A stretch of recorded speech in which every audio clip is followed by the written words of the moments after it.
Welcome sa Tagalog Manhwa Recap.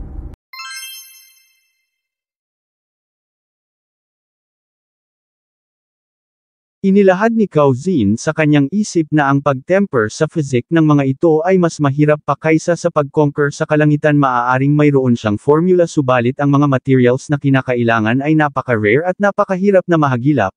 Kahit na mayroon pa siyang 1,000,000 pera ngayon, iyon ay hindi magiging sapat upang matulungan niya ang alinman sa mga ito. No wonder na wala sa ibang mga pics ang gustong kunin ang mga ito, ang mga mukhang perang mga halimaw na iyon, na pabuntong hininga. Gayunpaman, kahit na ito pa ay imposible, siya ay susubok, at uunahin niya ang physique ni Ling Shi. Master, ano sa tingin mo? Sambit ni Ling Shi, nagtanong kung ito ba ay nakagawa na ng desisyon. Alright, tugon ni Cao Zin, fine, ang mga ito raw ay makakaasa sa kanya. Gayunpaman, dagdag niya, ang mga ito'y bibigyan niya muna ng babala. Ang pag-channel sa physique ng mga ito ay hindi ganoon kadali, mayroong posibilidad ng failure, subalit susubukan niya ang kanyang best. Nagpasalamat si Ling Shi sa wakas, sabat naman ni Yurong sa wakas, ito raw ay umaasta ng parang isang proper na master. Sa parehong sandali ay mayroon silang narinig na huni ng ibon sa labas. Napatanong si Cao Zin kung ano ang ingay na iyon, nagtaka nang makita ang pagbaba ng isang dambuhalang tagak. Lumalabas na ito pala ay isang dispatch crane, isang dambuhalang tagak na naghahatid ng mensahe. Ilang sandali pa'y kinuha na ni Cao Zin ang sulat. Lumalabas na ito pala ay isang invitation letter mula kay Bai Fengzi, isang invitation para kay Cao Zin na makilahok sa Hidden Dragon Observatory. Hindi makapaniwala ang mga disciples sa bagay na ito. Inilahad ni Ling Shi na tanging mga elites lang ng 100 Kick Sect ang nakakatanggap ng imbitasyon mula sa Hidden Dragon Observatory, habang napatanong naman si Xiang Zaiyo na hindi raw ba kaya na ito ay isa lamang pagkakamali. Umano'y sapagkat ang dapat na maimbitahan ay siya, since siya ay ang bida sa kwentong ito. Ibinalik ni Cao Zin ang sulat sa envelope. Sinabihan ang tagak na salamat sa imbitasyon, subalit mayroon pa siyang mahahalagang bagay na kailangang asikasuhin, kaya ito'y hindi niya mapapaunlakan, isang bagay naman na ipinagtaka ng tagak at ikinabigla ng mga disciple.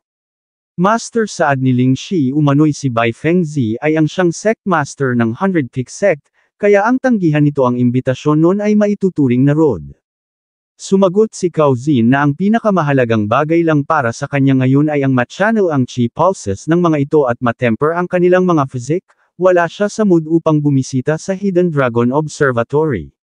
Sumabat si Xiang Zaiyo na kung ganoon ang iniisip nito, mas lalo raw na napakahalagang tanggapin nito ang imbitasyon ng Hidden Dragon Observatory, since ang Hidden Dragon Observatory ay ang siyang sentro ng 100 Kick Sect. Iyon ay isang forbidden ground kung saan hindi maaaring makapasok ang kung sino-sino lang, lalong-lalo na para sa katulad nilang na maliit na pick. Idinagdag na napaka-imposible para sa kanilang makapasok doon, kaya ito ay isang napakagandang pagkakataon. Umano'y ang bagay na ito ay narinig niya mula sa isang senior member ng kanyang family. Ayon sa mga sabi-sabi, ang Hidden Dragon Observatory ay balot ng spiritual power at mayaman pagdating sa mga resources. Maraming mga rare na mga medicinal herbs at iba pang mga species ang tanging doon lang nakakasurvive. Maririnig ang paghuni ng dambuhalang tagak. Mukhang ito'y sumasang-ayon sa sinabi ni Xiang Zaiyo, kung kaya dagdag ni Xiang Zaiyo sa kanyang master, kung ito ay tutungo doon maaaring makakuha ito doon ng kung anumang unexpected na bagay. Nanlaki ang tenga ni Cao Zin sa kanyang narinig. Inilahad sa kanyang isip na mukhang kailangan niyang tumungo doon, at makalipas ang ilan pang mga sandali ay makikitang siya ay nakasakay na sa tagak. Nagtanong si Cao Zin kung gaano pa katagal bago sila makarating doon. Humoni ang dambuhalang tagak. Hay, buntong hininga ni Cao Zin, umano'y napaka-boring na makipag-usap sa kanyang sarili. Kung ito lang daw sana ay nakakapagsalita. Muling humoni ang tagak. Sa parehong pagkakataon ay mayroong napansin si Cao Zin, kaya inutusan niya ang tagak na isang dumikit sa taong nandoon. Hey pretty lady, bati niya. Nagtanong kung ito rin ba ay tutungo sa Hidden Dragon Observatory. Ano raw ba kaya kung sabay na lang silang tumungo doon nang hindi masyadong maging boring? Hatugon ng babae. Tinawag na dirty hooligan si Cao Zin. Lumalabas na mukhang ito raw pala ay hindi pa rin nagbabago. Ganito ang naging reaksyon ni Cao Zin nang makita ng malinaw ang babaeng nagsalita. Lumalabas na ito pala ay si Miss Li. Inilahad ni Miss Lee na mukhang talaga raw palang ang standards ng Hidden Dragon Observatory ay bumaba na, upang imbitahan ng mga iyon ang isang taong katulad nito. Come on, tugon ni Cao Zin, sila raw ay magkakilala na kaya kung maaari tumigil na ito sa pagiging mean patanong na sambit naman ni Miss Lee umano'y ang paparating ay magiging mas mean pa, pastahan ni ito raw ay hindi makakapasa sa unang test pa lang ito ay uuwi rin agad. Test, pagtataka naman ni Cao Zin, anong test, bakit kailangan niyang mag-test doon sa Hidden Dragon Observatory, ano yun daw ba ay paper test o practical test? Hindi makapaniwala si Miss Lee sa kanyang narinig. So ni ito raw pala ay tutungo doon ng walang anumang idea sa rules ng Hidden Dragon Observatory, humarurot, bakit daw ba kasi siya ay nagbabother pa na makipag-usap sa isang taong katulad nito? Teka lang, sigaw ni Cao Zin, sabihin daw muna nito sa kanya ang lahat ng patungkol sa test na iyon, kailangan niyang maging handa sa anumang paparating. Makalipas ang 2 oras ay lumipat ang eksena sa isang partikular na lokasyon, kung saan makikitang nagtipon ang ilang mga cultivators. Ilang sandali pa'y ang tingin ng mga ito'y natuon sa isang direksyon, lumalabas na mukhang ang tinitingnan ng mga ito'y ang kakarating lang na si Cao Zin at Miss Lee. Nagtanong si Cao Zin kung ito na ba ang Hidden Dragon Observatory, sumagot si Miss Lee na ito ay ang Million Beast at dito magsisimula ang test. Alright, dagdag niya pa, ito na raw ang bahala sa kanyang sarili, meet niya pa ang ilan sa kanyang mga kaibigan.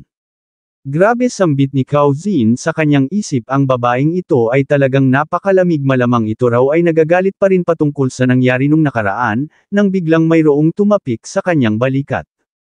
Lumalabas na ito pala ay si Ling Chao, Big Brother Cao, ito raw pala ay narito, ito raw ay napaka-great, umano'y ngayong narito pala ito napakaganda na ng pakiramdam niya. Old Chao, pagtataka naman ni Cao Zin, nagtanong kung bakit ito nandito, sumagot si Ling Chao na syempre siya ay narito para sa test. Ha, sambit ni Cao Zin, so ito raw pala ay narito rin upang sumalang sa test, subalit base sa pagkakaalala niya hindi raw ba't sa lugar na ito nagsagawa ng self-cultivation kalahating taon na ang nakararaan, kaya bakit ito bumalik dito? Nakaramdam ng hiya si Ling Chao, nagpakawala ng pilit na tawa, sapagkat lumalabas na ang sadya pala ng pagpunta niya rito noon ay upang sumalang sa test at hindi niya nagawang makapasa sa unang test pa lang. Kasabay ng pagturo ay inilahad ni Ling Chao na nandoon ang Hidden Dragon Observatory at upang makapunta doon, kailangan mong dumaan sa Million Beast Mountain. Nagtanong si Cao Zin kung hindi ba maaaring siya ay lumipad na lang ng direkta patungo doon, sumagot si Ling Chao na kapag ikaw ay isang first-timer, kailangan mo munang makakuha ng authority token sa pamamagitan ng test upang ikaw ay makapunta doon anumang oras o sa anumang paraang gusto mo. Idinagdag na ang akala niya siya'y mabibigo na naman sa pagkakataong ito, subalit ngayong si Big Brother Cao pala ay narito rin. Alright, tugon ni Cao Zin na iintindihan niya na raw. Gayunpaman, sa parehong pagkakataon ay nagtaka ang dalawa nang marinig ang isang boses mula sa likod na nagsasabing tama si Ling Chao, dahil sino raw ba ang mag-aakalang makakapunta rito ang taong ito. Nagtanong ang isa pang nasa likod kung kailan pa binigyan ng pahintulot ng Hidden Dragon Observatory na makasali sa test ang 4 Treasures Pick. Wow, dagdag ng isang nasa harap, talagang ito raw ay si Cao Zin, ang pickmaster ng 4 Treasures Pick.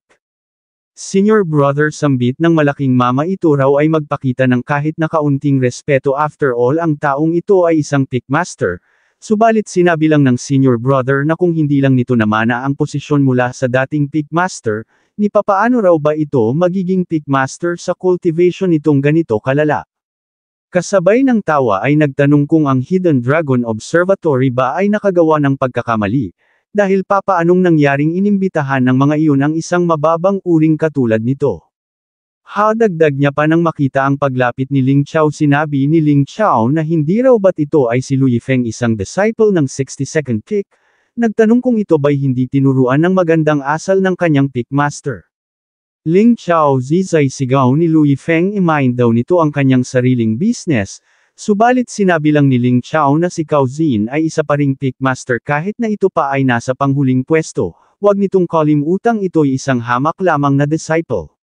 Nagtanong kung alam ba nito kung ano ang consequences ng action nito ayon sa rules ng 100 Pick Sect, subalit ito'y ikinainis lang ni Louis Feng. Agad na kinwelyuhan si Ling Chao, nagtanong kung bakit ito nagyayabang ng ganito, ito ay isang hamak lang namang basurang nagmula sa 99th peak, lumalabas na mukhang gustong-gusto nitong mabugbog.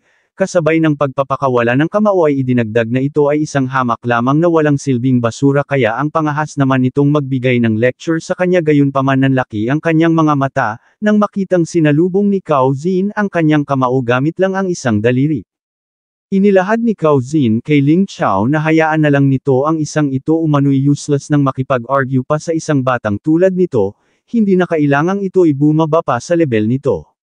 Idinagdag niya kay Lu Yifeng na siguro naman alam nito kung gaano kaseryosong offense ang pampu-provoke sa isang senior ng 100 kick sect, ito ay palalagpasin niya sa pagkakataong ito. Gayunpaman kapag inulit pa nito ang bagay na ito, sisiguruhin niyang ito'y matututo ng mahigpit na leksyon.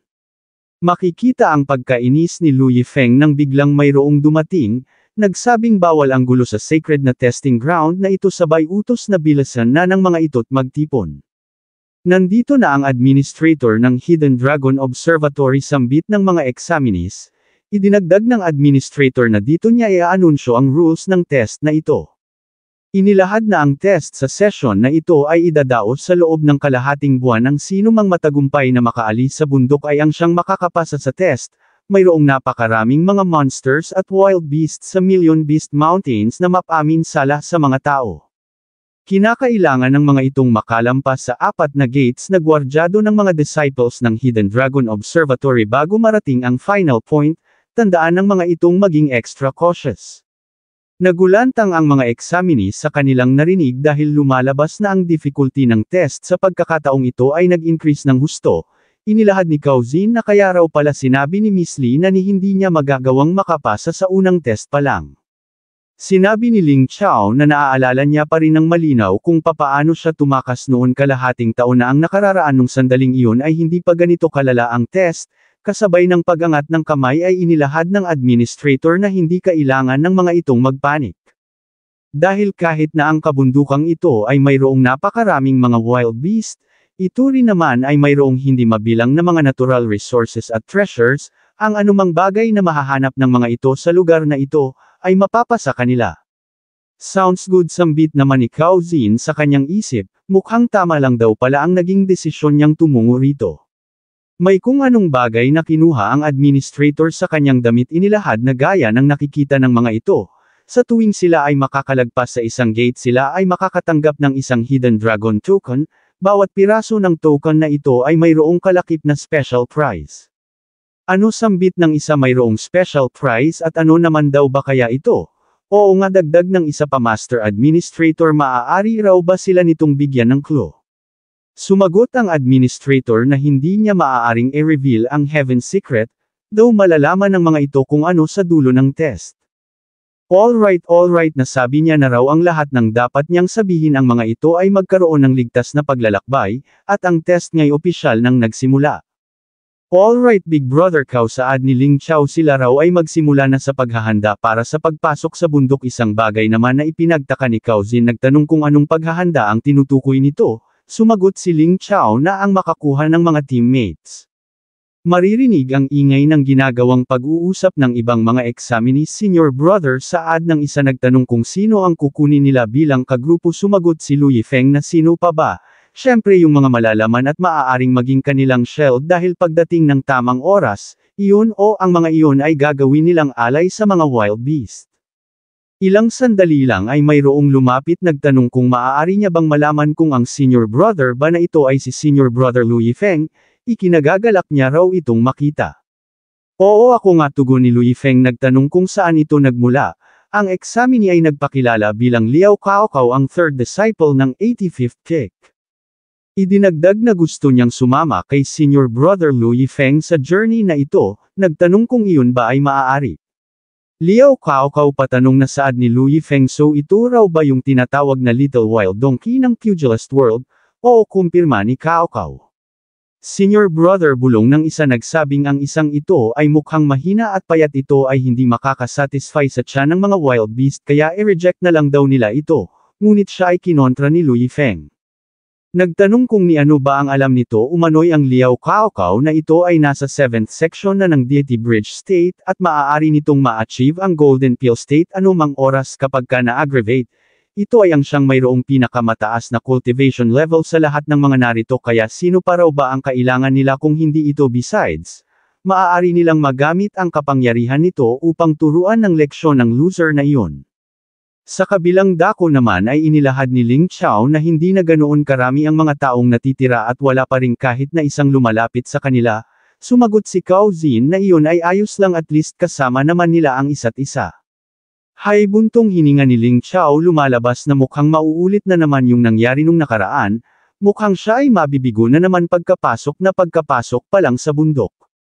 Sinabi ni Cao Zin na tumigil na ito sa pagiging napaka-emosyonal ang isang lalaki ay dapat na i-welcome ang anumang challenge na sumalubong sa kanya, nang biglang mayroong lumapit.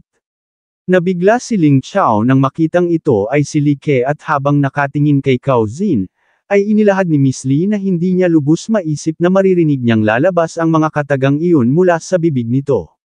Nagtanong kung kamusta na ang ginawa nitong paghahanda para sa pagpasok sa bundok.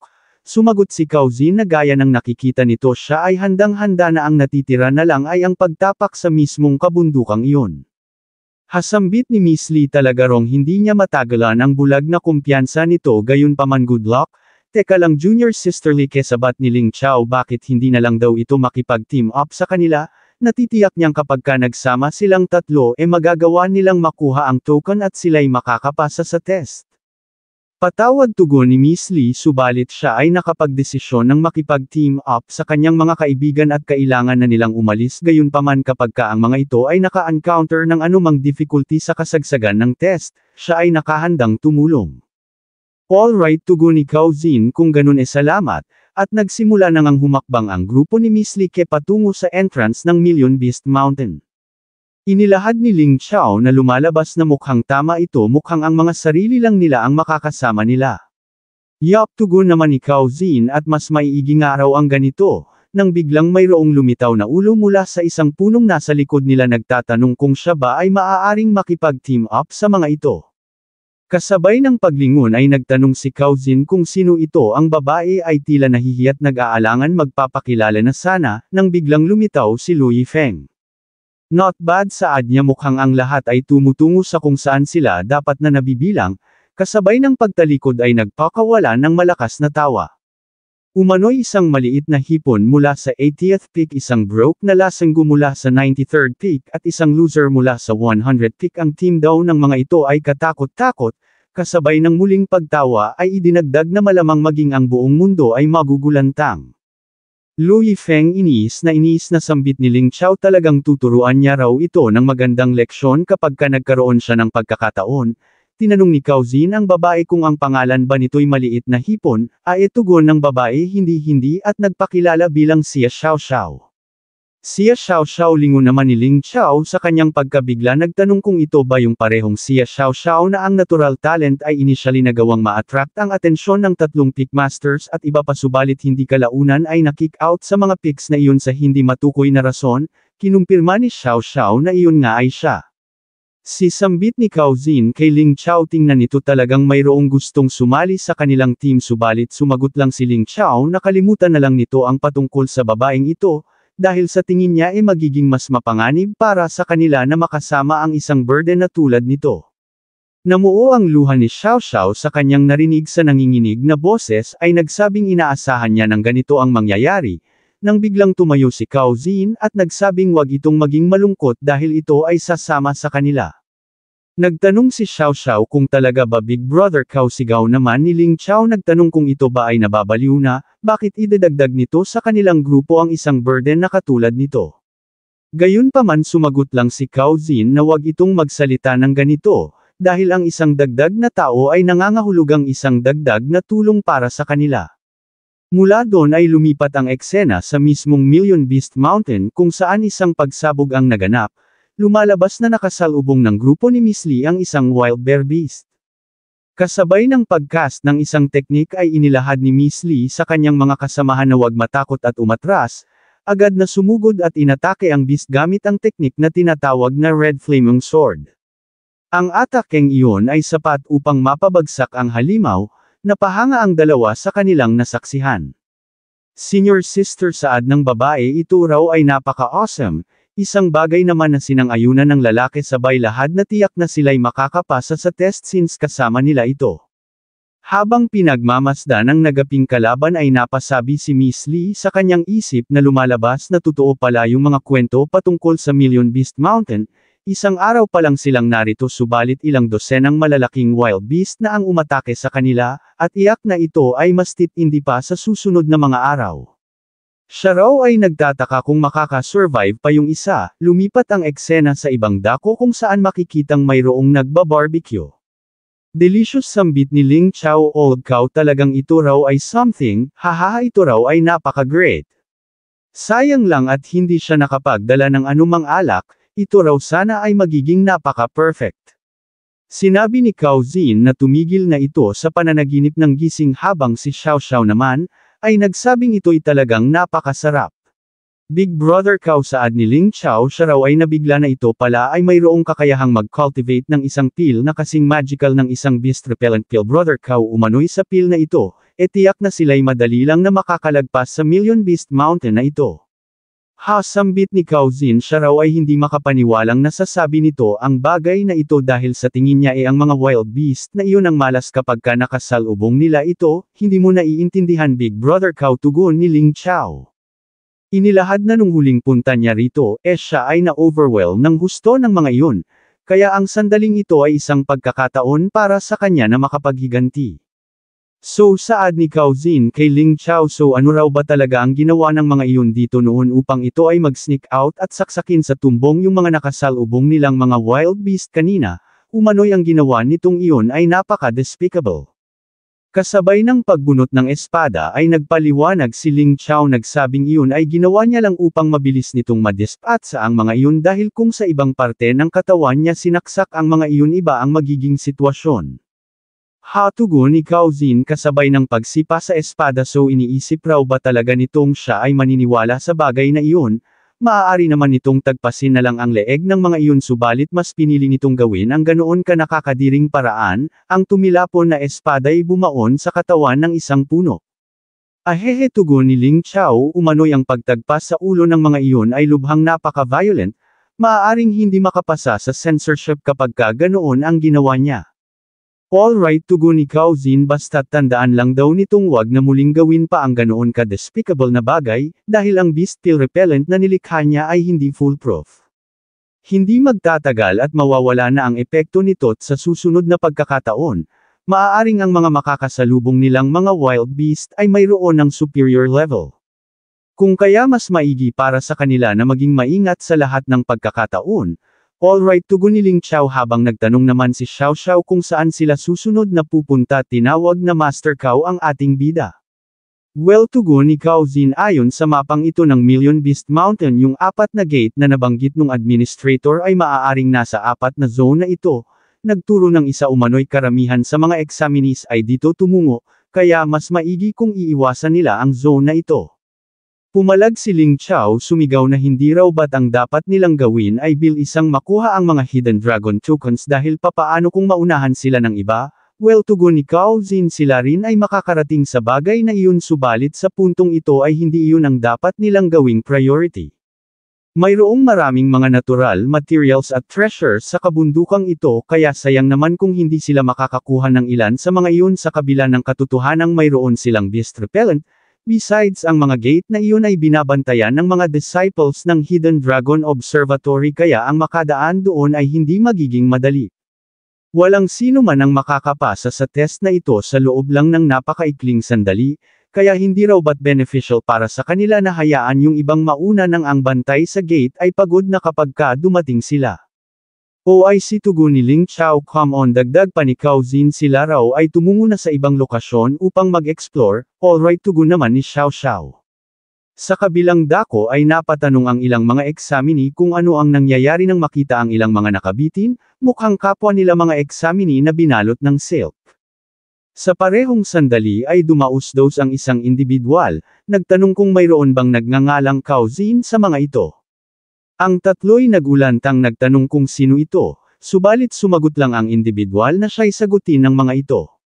Nagtanong ang isa kung ito ba ang gatekeeper ng unang gate umano'y papaanong mangyayaring kasama nila ang walang silbing Kauzin na iyon ang 4 treasures pick, syempre iyon daw ay wala sa kanilang grupo. Bumaba ang gatekeeper so saad niya so iyon pala ay hindi kabilang sa mga ito. Sumagot ang isang examinee na sila'y walang anumang kinalaman sa walang silbing iyon. Idinagdag na sila ay napadpad lang dito dahil sa sila ay naligaw sila'y walang anumang intensyon na dumaan sa gate pakiusap sila raw ay patawarin ito sa estorbo, sila raw ay nagmamakaawang sila'y hayaan itong makaalis dito. Sumagot ang gatekeeper na kung wala sa mga ito si Kauzin iyon ay ayos lang, what a relief sambit ng kalbo habang ang isa na may nagpasalamat. Gayunpaman biglang ngumisi ang gatekeeper nagsabing kahit na ganun since ang mga ito ay nakapasok na sa kanyang teritoryo, nakakahiya naman para sa kanya na hayaan ang mga itong makaalis dito nang walang naiiwan. Sa kanyang isip ay napamura ang isa sinasabi niya na nga raw ba ito ay hindi magiging ganoon kadali sinigawan ang kanyang mga kasamahang tumakbo, at ganoon na nga ang ginawa nila. Sa kasamaang palad ay nagcast lang ang gatekeeper ng teknik na tinatawag na Thousand Silk Vigor sa isang iglap ay mayroong silk na kumapit sa tatlo at sa sumunod na sandali, sila'y tuluyan ng nabalot at nakabitin sa sanga ng 3 puno. Inilahad ng gatekeeper na ang mga ito'y maswerte't sinabi sa kanya nung matanda na hindi siya maaaring pumatay ng kahit na sinuman, at mula ngayon ang lahat ay nakadepende na lang sa kanilang swerte kung gugustuhin nilang makatakas dito. Kayong mga nandoon sa punong iyon dagdag niya paano na-enjoy daw ba ng mga ito ang palabas nagtanong kung gaano pa katagal ang binabalak ng mga ito bago magpakita sa kanya, walang sumagot. O sambit ng gatekeeper kasabay ng pag-channel ng spiritual energy so ang mga ito raw pala ay walang balak na ipakita ang kanilang mga sarili, kasabay ng kanyang pagbitaw ay sunod-sunod na mga pagsabog ang dumatal sa direksyong kanyang pinuntirya. Ang bagay na ito na may naging dahilan upang magsilabasan na ang dalawang grupong nagtatago nagtanong ang gatekeeper kung sino sa mga ito si Kauzin, mapag-aalamang ang dalawang grupong narito ay ang grupo ni Miss Lee at Louis Feng.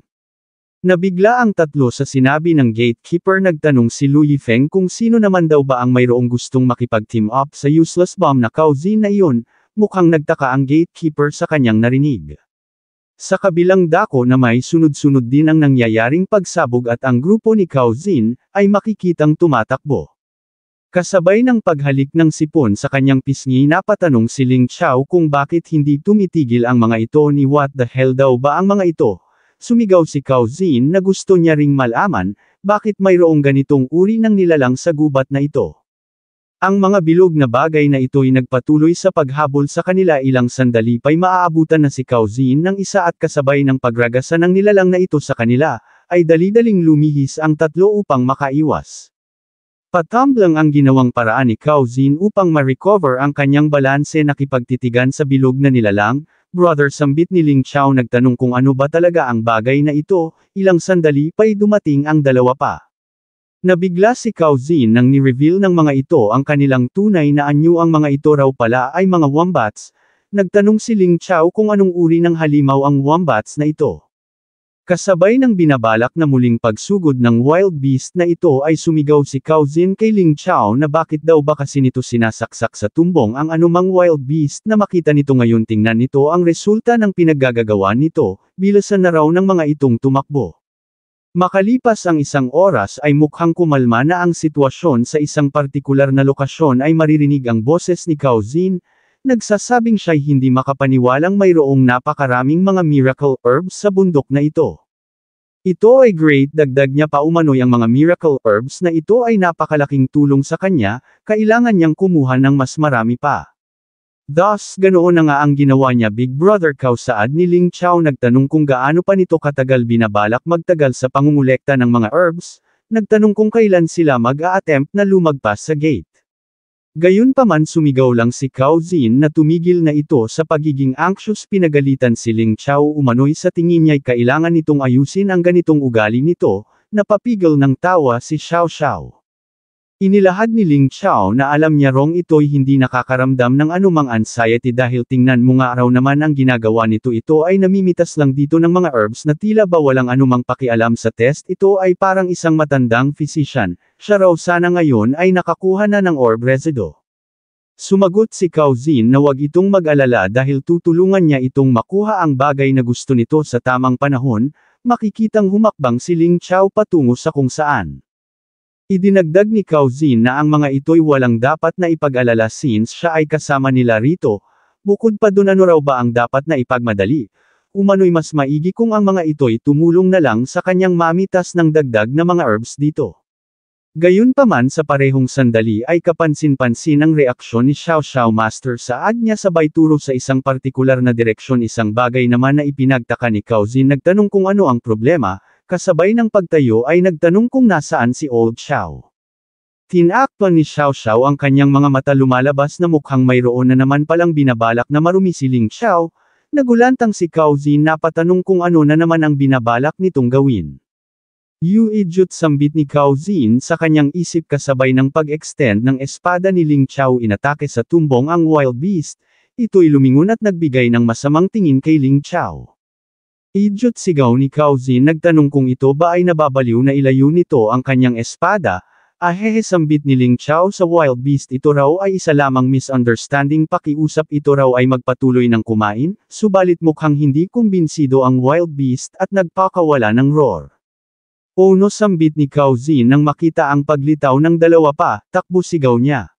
Thus ganoon na nga ang ginawa nila, ang mga wild beast ay muling nag-transform at humabol sa kanila, ang tatlo'y nagpatuloy sa pagtakbo. Ilang sandali pa ay mayroong narinig na ingay si Cao Zin na pasabi sa kanyang isip na mukhang mayroong naglalaban doon, mayroong naisip na plano.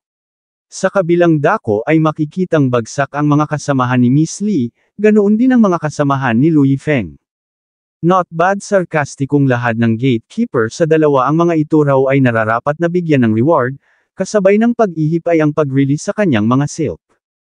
Nakaramdam ng pagkabahala ang dalawa, hinarang ni Lui Feng ang mga patungo sa kanya gamit ang kanyang espada, habang si Miss Li naman ay sumugod upang i-deflect ang iba pang paparating.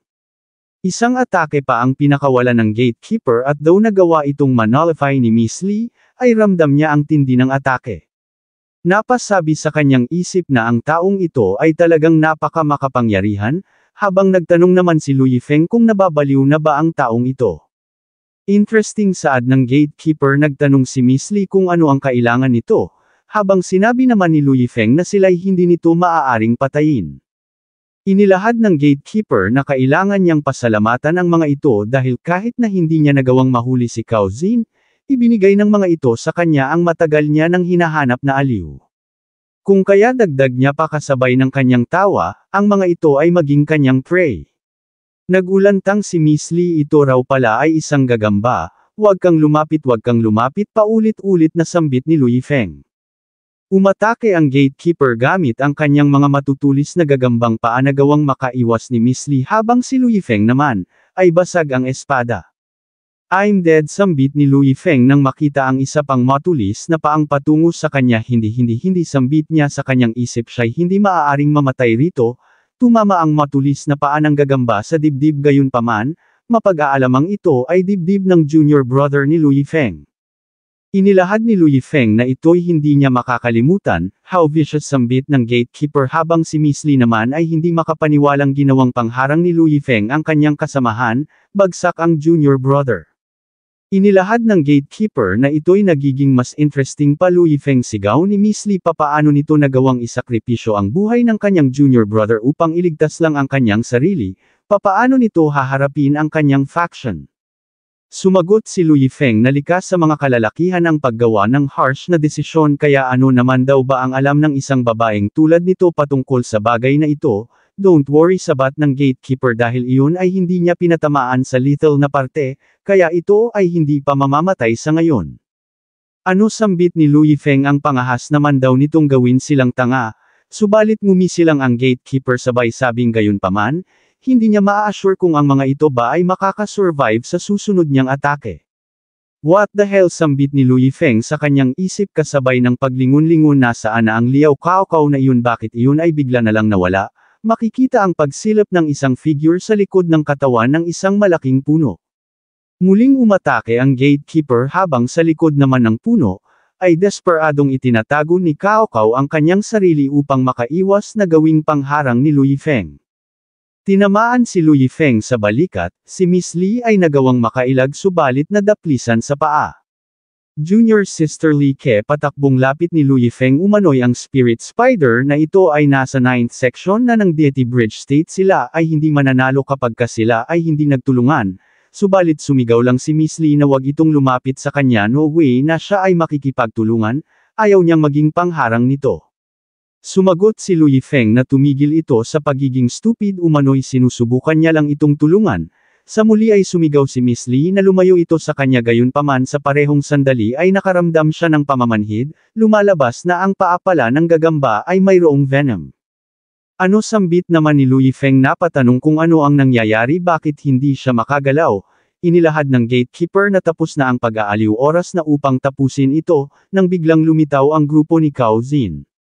Cao Zin pagtataka ni Miss Li nagtanong kung bakit ito nandito, what a coincidence tugon ni Cao Zin siya raw ay napadaan lang. O sabat ng gatekeeper so ito raw pala si Cao Zin, what the sambit ni Cao Zin napatanong kung what the hell ang bagay na ito. Hahahatawa ng gatekeeper siya raw ay matagal nang naghihintay sa wakas ito ay dumating na, subalit siya ay nakaramdam ng pagkainis nang makitang nagsisimula ng tumakbo palayo ang ating bida. Li Ke saad ni Cao Zin kay Miss Li ito raw ay sumunod sa kanila ngayon din at wag nang magtanong pa, tama yun dagdag ni Ling Chao ito raw ay tumakbo ngayon din. Napamura ang gatekeeper ang pangahas naman daw nitong e-ignore siya, agad na lumipat patungo sa direksyong tinutungo ng grupo ni Cao Zin. Inilahad na walang anumang prey ang nakakatakas mula sa kanya, Cao Zin narinig niya raw yung ginawa nito kailan lang kaya ano raw ba kaya kung pakitaan siya nito, mukhang ang tinutukoy niya ay yung nangyari sa martial arts duel. Gayunpaman sa parehong pagkakataon ay mayroon siyang napansing paparating at ang mga ito, ay ang tatlong wombats na humahabol sa grupo ni Cao Zin.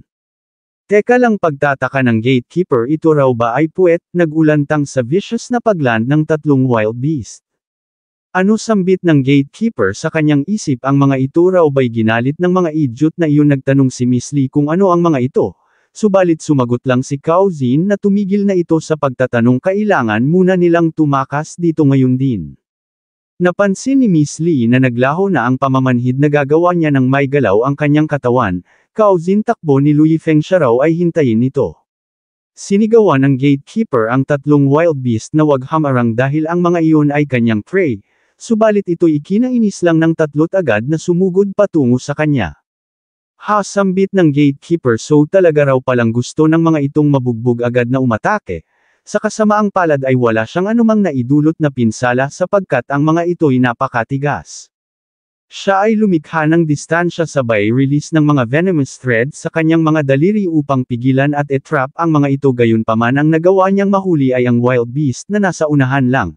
At ang dalaway agad na rumspondi binunggo ang isa't isa na naging dahilan ng pag-increase sa velocity ng kanilang pagbagsak patungo sa kinatatayuan ng target na karamdam ng pagkabahala ang gatekeeper, isang pagsabog ang naganap. Sa kabilang dako naman ay sinabi ni Cao Zin kay Miss Li na ano raw ba kaya kung sila ay mag-team up na lang sa ganoong paraan madali nilang masusuportahan ang isa't isa. Salamat sa offer pick Master Cao tugon ni Miss Li umano'y marahil na mainam na magkaroon ng malaking team gayunpaman iyon din ay magdudulot ng exposure sa kanila na magre-resulta upang sila ay maging easy target, o ganoon ba tugon ni Cao Zin at mula dun sila'y naghiwalay na ng landas. Makalipas ang ilang sandali ay nakasalubong na naman ng isang wild beast ang grupo ni Cao Zin kung kaya naman, sila ay agad na nagsiksikan sa isang lungga upang magtago. Nagtanong si Ling Chao kung talaga raw bang ayos lang na dito sila magtago sumagot si Cao Zin na wag itong mag-alala dahil na scout niya na ang buong area, at napansin niyang iniiwasan ng wild beast na iyon ang lokasyon na ito kaya ito ay isang ligtas na lugar para sa kanila. Alright tugon ni Ling Chao medyo gumaan na raw ang kanyang pakiramdam ngayon gayunpaman mayroon siyang naaamoy na weird dito, sumigaw si Cao Zin na tumahimik na lang ito tumigil sa pagrereklamo. Sa sumunod na araw ay maririnig ang mga pag-ubot-pagdura sa loob ng lungga what a beautiful day sambit ni Cao Zin paglabas kapansin-pansin ang estado ni Xiao Xiao, habang sinabi naman ni Ling Chao na ang lugar na ito ay talagang napakabaho. Sa paangil na paraan ay sinabihan si Cao Zin na napakabaho niya na tinanong kung anong uri ng idea ito, subalit siya'y pinagalitan lang ni Kauzin, sinabihang hindi raw ba't ito ay ang siyang may kasalanan sa lahat ng ito, sabay dagdag na subukan pa nitong muling maneksak ng tumbong ng wild beast. Babasagin niya na ang espada nito, humingi ng tawad si Ling Chao. Inilahad na hindi niya raw kasi alam na matigas pala ang tumbong ng wild beast na iyon. Shut up, sigaw ni Kauzin. Master Cao, sambit naman ni Xiao Xiao, tingnan daw nito ang bagay na iyon, agad na napalingon ang dalawa. Ang lokasyon ay agad nilang tinungo, dito ay makikita ang ilang mga malalaking crater. Inilahad ni Ling Chao na kung ano man ang nagdulot nito malamang na iyon ay mayroong napakalakas na destructive power, malamang na napakalala kapag ka ikaw ay nadaganan ng bagay na iyon, habang napatanong naman si Kauzin kung nasaan na kaya yung halimaw na gagamba na iyon. Sa isang crater ay mayroon siyang napansin at nang ito'y kanyang lapitan, mapag-aalamang ito pala ay ang mismong gagambang hinahanap niya. Grabe, sambit ni Ling Chao, ito raw ay napaka-tragic. Sa bandang babo ng gatekeeper ay makikita ang isang pouch na lumulutang. Amithaba, sambit ni Ling Chao, siya raw ay nakakaramdam ng konsensya sa disciple na ito ng Hidden Dragon Observatory. Tinanggap nito ang hit para sa kanila, agad na dinampot ni Kauzin ang pouch. Hehengisi niya, ito raw ay good stuff. Lumipat ang eksena sa isang partikular na lokasyon. Kasabay ng pag-move sa isang piece ay tumawa ang isang individual. Senior brother, siya raw ay nanalo na naman, mapapansing ang kasama niya rito ay ang administrator. Senior brother, saad ng isa, ito raw ay mukhang medyo distracted sa araw na ito. Sumagot ang administrator na siya ay nag-aalala lang sa mga young rascal na iyon, sana lang daw walang anumang mangyaring seryosong bagay. Senior brother, lahad ng isa, mukhang ito raw ay masyadong napaka-sensitive sa bagay na ito, agad na nag-change topic ang administrator. By the way, saad niya, yung mga nilalang na nasa Yin-Yang Forest ay nagiging napaka-aggressive. Kailan lang nagtanong kung nabigyan na ba nito ng warning ang kanilang mga disciple na lumayo sa lokasyon na iyon, sumagot ang isa na sa tingin niya hindi. Hay, buntong hininga ng administrator, hindi raw ba maaaring ito ay maging responsable sa kanyang duty? Ay tugon ng individual, tatandaan niya raw iyon, sabay tawa ng hilaw. Elders, paulit-ulit na sigaw ng isang disciple, mayroong bad news, mayroon ang nakalagpas sa unang gate. Isang bagay naman na ikinabigla ng dalawa, hindi makapaniwalang mayroong nakalagpas sa loob lang ng napakaikling panahon. Inilahad ng isang elder na hindi raw ba't ito palang ang ikatlong araw ng test, hindi raw ba kaya na talagang mayroong formidable na examine sa mga bagong grupo na ito. Subalit sumagot ang disciple na base sa estado ng site sa tingin nila'y ang umatake ay isang uri ng wild beast. Wild beast, pagtataka ng dalawa, habang sa ibang dako naman, ay mayroong natagpuan ng grupo ni Kauzin at ito ay walang iba kundi ang Hidden Dragon Token. So sambit ni Xiao Xiao, so ito raw pala ang Hidden Dragon Token. That's right, tugon ni Kauzin, siya raw ay hindi makapaniwalang sila ay mayroong sapat na swerte upang mahanap ang bagay na ito, habang sa likod naman ay mapapansing dinadasalan ni Ling Chao ang puntod ng gatekeeper. What the lingon ni Kauzin nang marinig ang pinaggagawa ni Ling Chao, nagtanong kung what the hell ang ginagawa nito, bakit nito inilibing ang taong gagamba na ito ay hindi papatay. Ano, tugon naman ni Ling Chao, bakit hindi nito sinabi agad sa kanya? Sumagot si Kauzin na nakalimutan niya dahil siya ay busy sa paghahanap sa token ito, hukayin nito ngayon din. Idinagdag na ito ay magigising 1 oras pagkatapos na makonsom ang pil na ito, at mula doon ay bumalik na sila sa lungga. Master Cao, tanong ni Xiao Xiao, ano na ang susunod nilang gagawin? Well, tugon ni Kauzin, ngayong nasa kamay na nila ang token sila raw ay magsi-celebrate. Isang bagay naman na ikinatuwa ni Xiao Xiao, nag-request na sila'y mag-ihaw ng karne. Sa ibang dako ay sinabi ng isang elder na hindi raw ba kaya na mayroong na-provoke ang little spider na isang mighty wild beast. Sumagot ang administrator na sa tingin niya iyon ay hindi posible. Kung ganun, saad ng elder, kung ganun papaanong nangyaring iyon ay inatake ng walang dahilan? Nagbigay ng utos ang administrator na alamin kung ano ang nangyari. Yes, elder, tugon ng disciple. Napasabi ang administrator sa kanyang isip na siya ay umaasang iyon ay hindi kagagawan ng individual na iyon. Sa ibang dako naman ay kasalukuyang nilalabanan ni Miss Lee ang isang wild beast at sa wakas, nagawa niya na itong matalo. Napatanong sa kanyang isip kung bakit ganito ang mga wild beast sa gubat na ito, inaatake ng mga ito ang sino mang makita nila. Kung alam niya lang na magiging ganito ang sitwasyon siya ay nagdala ng mas maraming pills. Ito raw ay bad news, siya ay wala ng mga pills na mayroong kakayahang mag-accelerate sa kanyang healing at siya pa'y nahiwalay sa kanyang junior brother at sister. Ano na ang gagawin niya ngayon kapag ito ay nagpatuloy, siya ay hindi makakaalis dito ng ligtas, nang bigla siyang mayroong naamoy. Ano sambit niya nang makakita ng usok? Sino ang mga ngahas na lumikha ng apoy rito ng lantaran? Ano ang mga ito ba ay hindi natatakot na maka-attract ng mga mababangis na halimaw? Sa isang dako ay makikita si Lui Feng. Ang jerk na Cauzin na yun, sambit niya sa kanyang isip, talagang iyon ay isang troublemaker umano'y. Kung hindi siya agad na nakasibat tiyak na siya ay madadaganan ng mga wild beast na iyon. Ang pangahas naman daw nung siya ituring bilang pangharang, kapag siya ay nakaalis dito iyon ay tuturuan niya ng leksyon. Sa parehong pagkakataon ay mayroong lumitaw sa kanyang likod, ito'y kanyang napansin kaya agad siyang bumaba. Sa pasigaw na paraan ay nagtanong kung sino ito, ipakita raw nito ang kanyang sarili. Gayunpaman, ito ay nasa likod niya na siya ay tinutukan ng espada sa leeg. Nagsabing narinig niyang binanggit nito ang pangalang Cauzin, nagmakaawa si Lui Feng na wag patayin. Sa hindi kalayuan ay napahatching si Ling Chao, lumalabas na binubudburan pala ng seasonang ni Cauzin ang karne. Inilahad na ito'y kailangan mong isa lang sa apoy sa saktong sandali at ang seasoning ay kailangang maikalat ng husto. Hayaan ng mga itong i-introduce niya sa kanila ang Xinjiang lamb skewers. Wow, sambit ni Xiao Xiao, ito raw ay napakabango, habang napapalakpak naman si Ling Chao. Ang tatlo'y nagpatuloy sa huntahan sa likod ng isang puno ay mapapansing nagmamasid ang isang individual na mapag-aalamang si Miss Li. Ha, sambit ni Miss Li sa kanyang isip, sinasabi niya na nga raw ba tanging ang mga idiot lang na ito ang mayroong sapat na sira sa utak upang gawin ang ganitong bagay. Gayunpaman, ano raw ba ang Xinjiang lamb skewers na ito? Ito raw ay napakabango. Grabe, sambit ni Xiao Xiao, ito raw ay ang tinatawag na happiness. Sa wakas, sambit naman ni Ling Chao, sa wakas ito'y kanya ng malalantakan. Sa kanyang isip ay napasabi si Cauzin na siya ay hindi makapaniwalang ang karne ng mga wild beast na narito ay mas masarap pa kaysa sa karne ng tupa, nang biglang mayroon siyang narinig na kumikalam na sikmura mula sa likod ng puno. Agad na bumaling si Ling Chao, nagtanong kung sino ito. Tuluyan nang lumabas si Miss Li. Ako ito, saad niya. Like, pagtataka naman ni Cauzin, nagtanong kung ano ang ginagawa nito rito. Ilang sandali pa ay naghagis ng isang pill si Cauzin na agad namang sinalo ni Miss Li. Teka lang, sambit niya, hindi raw ba't ito ay isang healing pill? Inilahad ni Cauzin na ang effects ng pill na ito ay hindi kasing makapangyarihan sa effects na naidudulot ng isang maliit na resurrection pill. Gayunpaman, ito pa rin ay mayroong kakayahang pabilisin ang paghilam ng mga sugat. Nagpasalamat si Miss Li. Subalit sambit niya pa, subalit mayroon dong malaking bilang ng mga aggressive na mga wild beast sa zone na ito, kaya ano ang mga ito raw ba ay hindi natatakot na ang mga ito'y maka-attract ng panganib sa ginagawa ng mga itong pag-iihaw dito?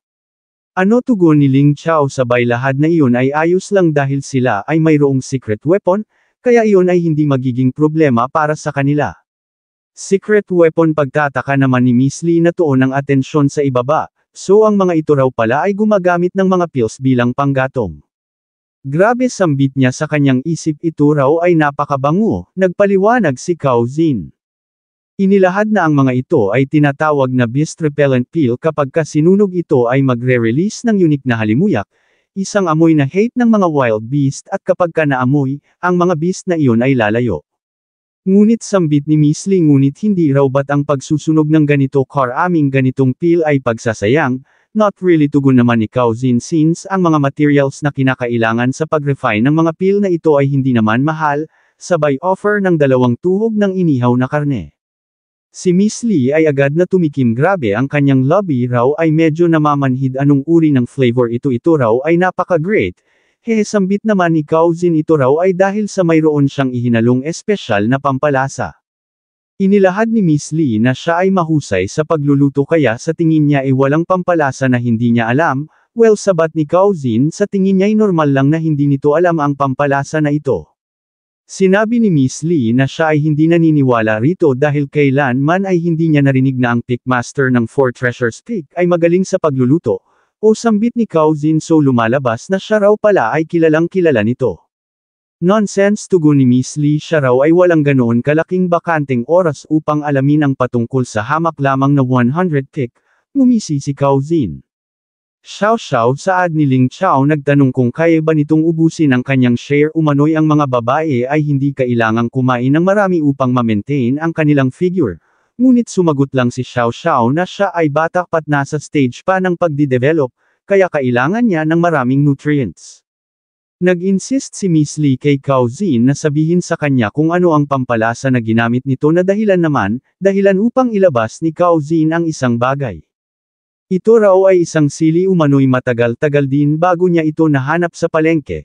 Sino raw ba ang mag-aakalang ang mga tao rito ay itinatago lang ang bagay na ito at itinuturing na bonsai. Idinagdag na nung mahanap niya ito nung sandaling iyon ay ilang mga businessman ang nakapalibot ina-admire lang, isang kasayangan sa isang good stuff. No wonder sambit ni Miss Lee no wonder na ito ay pamilyar. Nagtanong kung papaano nito na-discovery na ito pala ay maaaring gamitin sa pagluluto. Sumagot si Cao Zin na ito ay alam niya na magmula nung siya ay bata pa lang, ito ay isang pampalasang malawakang ginagamit sa kanyang hometown. Big Brother Cao pagtataka ni Ling Chao subalit sila raw ay lumaki ng magkasama kaya ang hometown nito ay hometown niya rin, kaya papaanong nangyaring hindi niya naaalala ang patungkol sa bagay na ito. Hometown sambit naman ni Miss Lee hindi raw ba't ito ay lumaki sa 100 Peak Sect, ay tugon ni Cao Zin ang akala niya raw ba siya ay hindi nito ganoon kakilala. Hahatawa pa ni Cao Zin wag na raw itong mag-alala pa sa isang napakaliit na detalye, heto kumain pa raw ito. Makalipas ang ilang sandali ay naubos na ang lahat ng karne pinaalalahanan ni Cao Zin ang dalawa na wag kalimutang linisin ang kalat at patayin ang apoy, isang bagay na malugod na sinang-ayunan ng dalawa. Sa kanyang isip ay inilahad ni Miss Lee na ang lasa ng sili ay talagang napaka-unique at anghang iyon ay napaka-addictive, siya raw ay nagtataka kung iyon ba ay malalasahan niya pang muli. Pickmaster Cao saad niya umano'y salamat sa kabaitan nito sabay dagdag na natitiyak niyang ang sinumang restaurant na gagamitin ang pampalasang ito sa kanilang mga putahe ay magiging tanyag. Hey sambit ni Cao Zin iyon daw ay magandang idea. Umano'y kapag ginamit niya ang bagay na ito bilang main attraction para sa isang restaurant tiyak na ang kanyang business ay puputok. Hasabat ni Miss Lee so siya raw ba ay isasali nito, well tugon ni Cao Zin yun daw ay hindi magiging problema.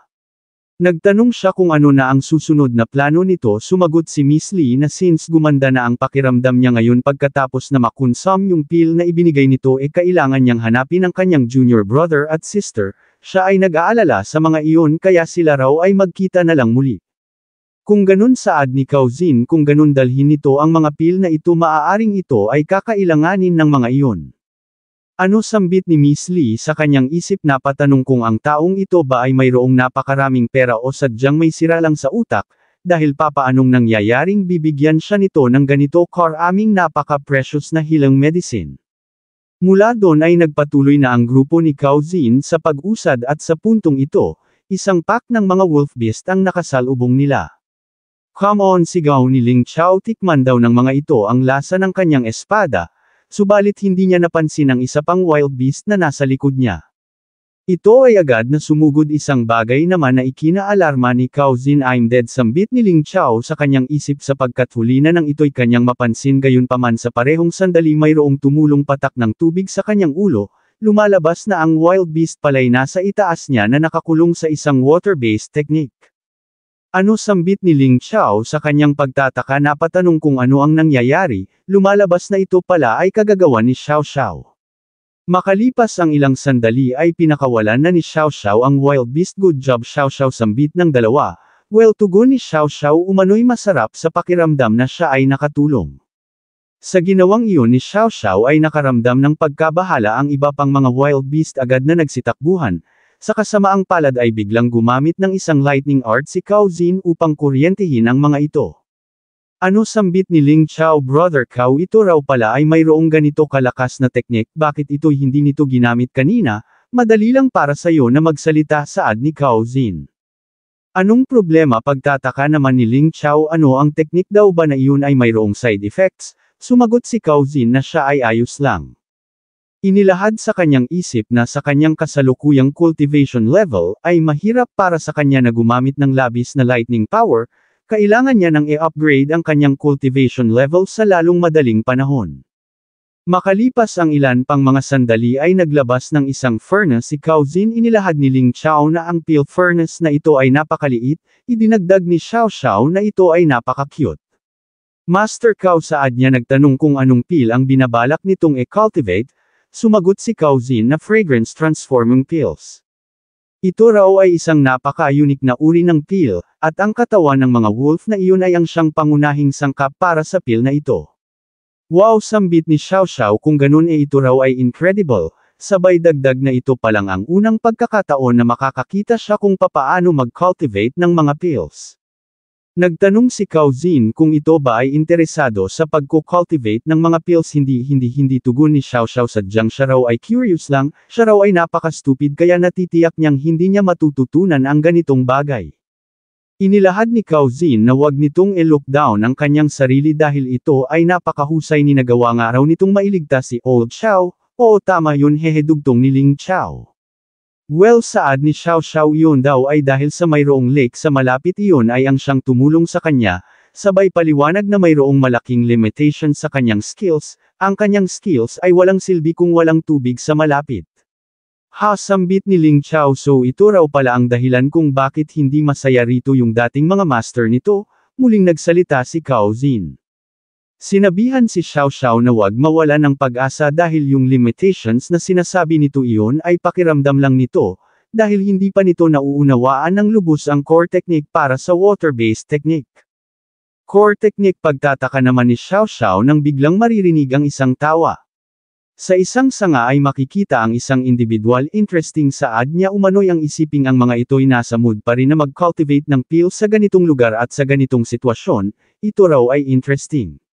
Sa pasigaw na paraan ay nagtanong si Ling Chao kung sino ito, habang si Cao Zin naman ay mayroong naramdaman, napasabi sa kanyang isip na ang isang ito ay isang individual na hindi nila maaaring balewalain.